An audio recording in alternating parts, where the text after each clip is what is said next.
ಎಲ್ಲರೂ first prayer ಮಾಡೋಣ. ಯೋಗ prayer ಇರುತ್ತೆ. ಓಕೆ, ಫಸ್ಟು ಎಲ್ಲರೂ ಕುತ್ಕೊಳ್ಬೇಕು. ಕುತ್ಕೊಳ್ಳೋದು ಅಂತಂದರೆ ಆರಾಮಾಗಿ ಎಲ್ಲರೂ ಕುತ್ಕೋತೀರ ಅಲ್ವಾ? ಇದು ಸುಖಾಸನ ಆಯ್ತು. ಒಂದೊಂದು ಆಸನಕ್ಕೂ ಕೂಡ ಒಂದೊಂದು ಹೆಸರಿರುತ್ತೆ. ಓಕೆನಾ?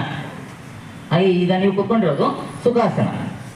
ಬಟ್ ಪ್ರೇಯರ್ ಟೈಮಲ್ಲಿ ಕುತ್ಕೊಳ್ಬೇಕಾಗಿರುವಂಥದ್ದು ಮಂಡಿಯೂರಿ ಈ ರೀತಿ ಕುತ್ಕೊಳ್ಳಿ. ಇದನ್ನ ವಜ್ರಾಸನ ಅಂತ ಕರಿತೀವಿ. ವಜ್ರಾಸನ ಕೂತ್ಕೊಳ್ಳಿ. ಕಿಂಡಿ ಮೇಲೆ ಕೂತ್ಕೊಳ್ಬೇಕು. ಏನಾಗಲ್ಲ, ಜಸ್ಟ್ ಒಂದು 2 ಮಿನಿಟ್ಸ್ ಅಷ್ಟೇ. ಇದ್ರ ಉಪಯೋಗ ಏನಪ್ಪ ಅಂತಂದ್ರೆ ಊಟ ಆದ್ಮೇಲೆ ಕೂಡ ಈ ಆಸನದಲ್ಲಿ ಕುತ್ಕೋಬಹುದು. ಊಟ ಆದ್ಮೇಲೆ ನಾವು ಮಾಡಬಾರ್ದು. ಯೋಗ ಯಾವಾಗ ಮಾಡಬೇಕು ಅಂದ್ರೆ ಮಾರ್ನಿಂಗ್ ಮತ್ತೆ ಈವ್ನಿಂಗ್ 2 ಟೈಮ್ ಮಾತ್ರ. ಇದನ್ನ ನೀವು ಓದೋ ಟೈಮಲ್ಲಿ